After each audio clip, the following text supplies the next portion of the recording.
Welcome to Jotform. How to find your Jotform submissions ID. Let's go ahead and select one of the forms that we have, and we'll enable the buttons on the top. We can go to submissions, or we can go ahead and click on more and head on over to submissions also. This will take us to our Jotform tables. And to enable the submissions ID so we can view them, let's click on the columns. Let's go scroll down and enable submissions ID. Now we have enabled the row where the submissions is displayed. If you want to move the row, we could just go ahead and click on this top row and drag it to wherever you want. By default, it will be added to the end of the submissions.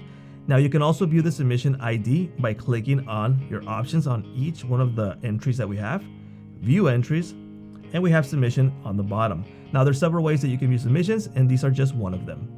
Thank you for watching.